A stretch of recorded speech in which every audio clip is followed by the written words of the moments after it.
And now back to our favourite hobby here on the internet, yelling at retards and telling them they're wrong.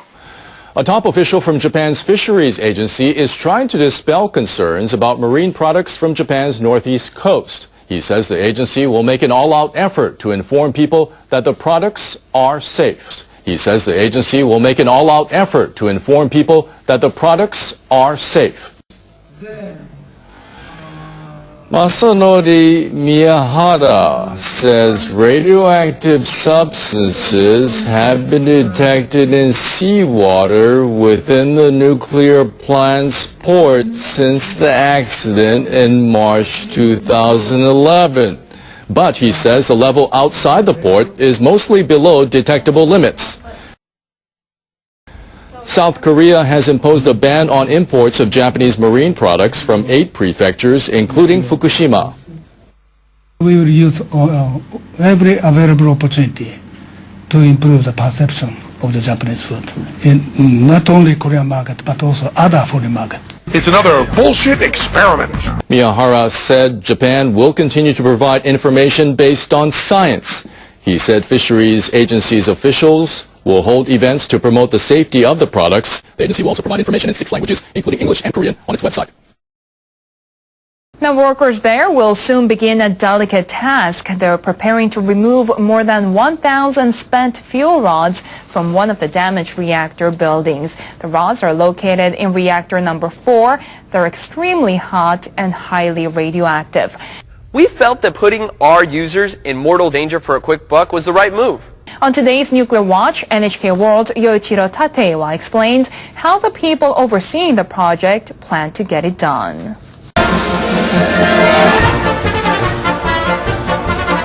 Workers will use a specially built crane to remove the fuel rods from their holding racks. Then they will insert them into special containers. The crane must do its work under the water that seals in radiation. The next step is to transfer the containers to a safer storage facility at the plant.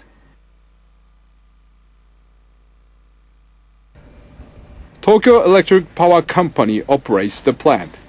A manager says the workers are ready to begin.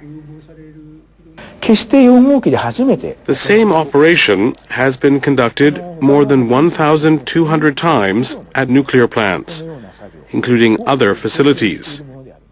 We're not trying anything new. Experienced workers will do what they have been doing for years. But we will certainly take the utmost care as we proceed. But the current work is very different from previous removal efforts because the crippled reactors are highly radioactive. Hitosugi says Tepco must take added precautions. This time they have to wear gloves and overalls. We have to consider how this might impact work efficiency. But the workers have done plenty of training, and they're experienced. There are other potential risks. The team must lift each container of fuel rods about 30 meters off the ground to get it out of the pool. Engineers at Tepco have conducted computer simulations to see what would happen if a container fell.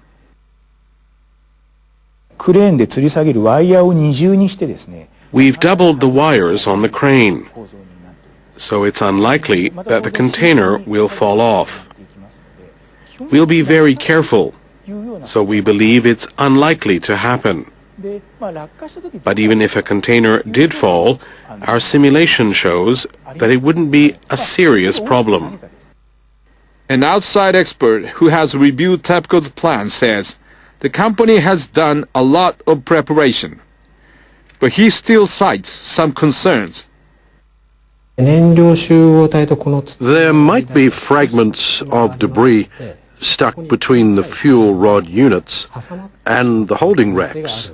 That could force them to halt the operation, or lead to something even more serious.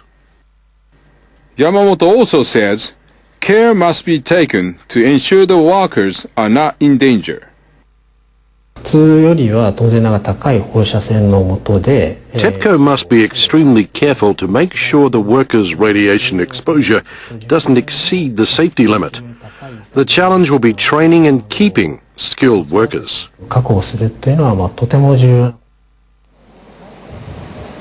Tepco officials estimate that it will take about a year to get all of the fuel rods out of reactor number 4. But that's just the beginning. Workers must also remove fuel rods at 3 other reactor buildings. Radiation levels at those reactors are even higher, making the job even more difficult. Yoichiro Tateiwa, NHK World. Engineers at the Fukushima Daiichi nuclear plant are still in the early stages of decommissioning the damaged reactors at the site. They have been unable to directly examine the reactors due to hazardous levels of radiation.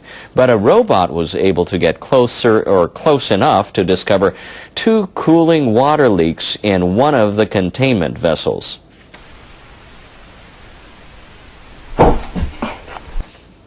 Meltdowns occurred at reactors 1, 2, and 3 following the 2011 earthquake and tsunami. Engineers want to know exactly how the 3 reactors were damaged in order to deal with cooling water leaks. Then they can prepare to remove the melted fuel inside. The robot's camera shows cooling water leaking from 2 locations at the number 1 reactor containment vessel. Tokyo Electric Power Company officials say they think this is a result of nearby damage. We confirm steady water flow today. The Tepco official said that one of the leaks was like water flowing from a tap. The robot also detected very high levels of radiation around the area. Make me smile. We bring good things to live in. We bring good things to life. Niigata Governor Hirohiko Izumida said NRA officials should provide a better explanation why they're ready to start checking idled reactors. The NRA should first conduct checks from the standpoint of resident safety. That's the first thing it should think about. The NRA has to show a firm stance.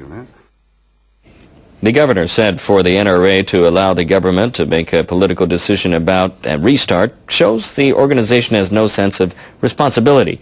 He said even if checks show reactors to be safe, there is no guarantee they will be properly operated.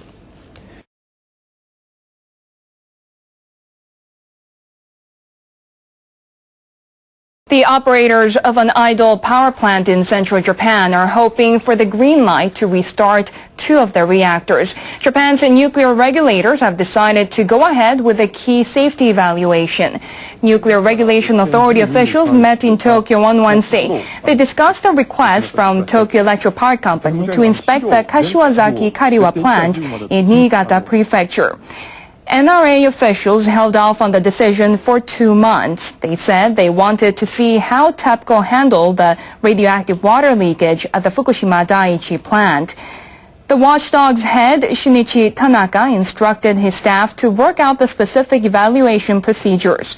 But he said his personnel would continue to prioritize the toxic water problem at the crippled Fukushima plant.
By completing this video, you have proven you are capable of filming, producing, and editing your own. We expect one video from you by the end of next week.